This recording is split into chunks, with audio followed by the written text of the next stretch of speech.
I know you guys had some questions to Dave's about like my future and all that stuff, so I just wanted to address it really quick. Obviously, I love being here. I love working for Dave's and everybody, and so my only focus really is just on Philadelphia, the coaches, the players, and getting ready to play a great game and build on what we did last week. We're still going. Obviously, ask Mike, do you expect to get head coaching interviews again? You've been a hot name in the cycles in the past, but we've seen from around the league that non-playing calling OCs, including your friend, colleague Eric Bieniemy, has a hard time getting those jobs. Do you expect to still get those interviews? Yeah, I'd say my focus hasn't been on that. My focus has been on Philly and just getting prepared for the game this weekend. Are you under contract for next year? I'm sorry? Are you under contract? Yes. Mike, what's been the biggest surprise for you with this offense? Something that you just, if we had asked you back in August, what's been the biggest surprise? Well, I'd say one thing I'm really happy about is how our guys have responded to adversity. I think during the games, there could be a tendency to kind of just fall over and give up, and our guys have never done that, and I'm really proud of that. All the position groups on offense for doing that, the offensive line group for weathering all the storm of having a lot of guys in, and I think they're number one in the league in individual guys playing on the offensive line, number one in the league in new offensive lineups per game. So that's really impressive to Carm, really impressive to James in those rooms, and to the players too. I mean, those guys being ready, they're ready to step up. It's not easy to do at that position. And I think the whole offensive group in general has really, rallied around that. You mentioned the adversity. How much of that is the players versus how much did you as coaching staff have to build up? It absolutely starts with the players. It's a players' game. And again, I'm proud of that. Obviously, the coaches are there to help and support them and put them in the best position possible. I'm proud of the coaches for sticking with it and getting their guys ready and preparing no matter the situation. So, just a lot of really good things that I can think of off the top of my head that I'm proud of. Mike, in this new role you had this year, when you look back at it, I know you're looking ahead to Philly, but we won't talk to you next week. Do you look at it and say, do you feel that your voice, your opinion, your input was satisfactory to what you wanted in the last 2 years? You don't have some of those roles that you felt you still were a meaningful contributor to the offense and the team and things like that? Yeah, it's been great collaboration between the staff, myself, other position coaches together as a group, player input. So it's been really good collaboration there. What's this year been like? It's obviously different, not being the play caller. Like, what's that been like for you throughout this season? How have you kind of handled that? I haven't had an opportunity to really kind of sit back and think about that. I've just been focused on Philly and just focused on the guys and getting ready this week. So, next week would be that time to kind of think about and have a really big scale evaluation. Just because you have some experience with this after last season, when will you, obviously not this week, when will you start looking at draft quarterbacks? Like, when will you start doing your is that like a next week? Is that not whole? Yeah, it's a little bit different each year. But I know Joe and Dave's will kind of get together on that and give us the plan.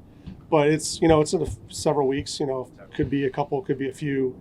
I don't really have like a date for that because they haven't come up with the schedule. It's not like you start looking. No, there's a few other things that kind of happen in between before you start working on that. But I think the scouting side is already kind of well into it. But from the coach's side, there's some self scout, there's some other evals with the current guys. So it's not set in stone yet. You like Have you that, been Mike? able to watch any of the young guys? Have you been able to watch Cam Ward or Shedeur Sanders? No, we haven't. I haven't had time to watch other teams or college guys or anything like that. Do you like that? I mean, you feel you were a quarterback and you work with quarterbacks. You feel you're good at it. You like breaking down a quarterback, and then your opinion you feel is a really good opinion on him.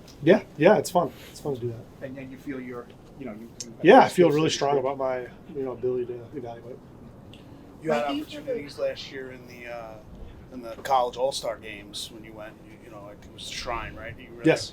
Do you expect any to participate in any of that stuff, or is that still? No, I think the way that it worked last year was there was a committee that kind of picked the groupings there. So I think there's like GMs, there's other GMs across the league that so they talk and have a committee about who kind of goes to which game.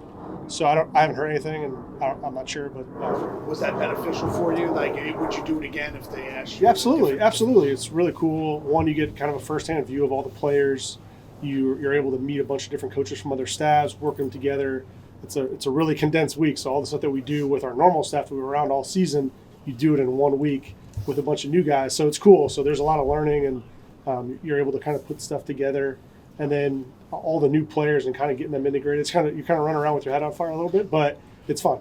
It's fun. Carmen Brasilla doesn't have the 3-year perspective that you do. Obviously, you know the offensive line here for 3 years, 5 years, 10 years has been kind of a revolving door.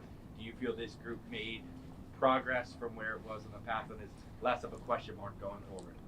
I would just say, again, I haven't had an opportunity to like have a big picture evaluation of all 3 years. Like, so we've been so, tied down to this season and what's in the present. Like, if you feel more confident in those guys than you did in years past. Yeah, I feel very confident in Carm and James and that whole group. There's a good leadership group there. And some of them are banged up, and we got to get them healthy. But there's still a really good core group of guys, and that room is built very well. And there's a lot of young prospects there that are doing a really good job and are playing for us right now, frankly. So, we'll get a good evaluation on them and give them an opportunity to get better and give them some objectives to get better in the offseason. Mike, I have one for you. During games, and especially after games, with Brian calling the plays, do you kind of then go over it because you were the play caller and kind of say, that's interesting, maybe I would have done something different here, that I would have done the same. Is it kind of a fine-tooth comb? Because you obviously, have aspirations after that, each one you're kind of trying to learn and figure out and what you would have done and talk about that? I think, that's really with any game. Whether you're calling it or not. I mean, even when you're watching someone else's tape against the opponent you're about to play, you're thinking about, those situations. So it's one thing to kind of watch the grand scope of the game, but then when you break down the individual situations, why would a team call this, or why would you call this, or wow, this was like kind of different. So yeah, you learn from a bunch of different coordinators. I've learned a lot from Dave's. I learned a lot from Coach Reed, the guys that I've been around. I learned a lot from the coordinators and head coaches I've been around as a player, Norv Turner and Marty Morningwig and Matt Nagy and Doug Peterson, and I can go down the list of guys that I've learned from. So you just take all those, all those experiences and learn from it and grow. Mike, has evaluating quarterbacks become more difficult given how they're used in college, given their different skill sets? I mean, they're no longer just throwing the ball; they're running, they're doing all kinds of fancy things. So does that make it harder to evaluate them?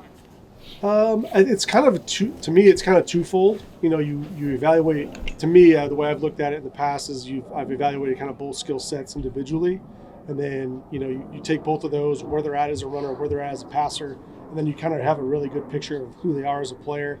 You look at where they're at situationally. Do they take sacks? Do they can they make plays outside the pocket? If so, how accurate are they? Which direction do they like to get out of the pocket? Is it right? Is it left? Can they do both? Can they step up and get yards? They throw the ball away efficiently. All those things. So it's decision making, how they a lot of those things when I think about evaluating a quarterback and the way that they're groomed from high school into college. Certainly the game has changed, and a lot of those guys that are getting now into the league are forcing us as coaches to adapt and make their it's one thing just to insert a guy into an offense or a scheme. It's another thing to build on their positive attributes and build an offense around the skill set.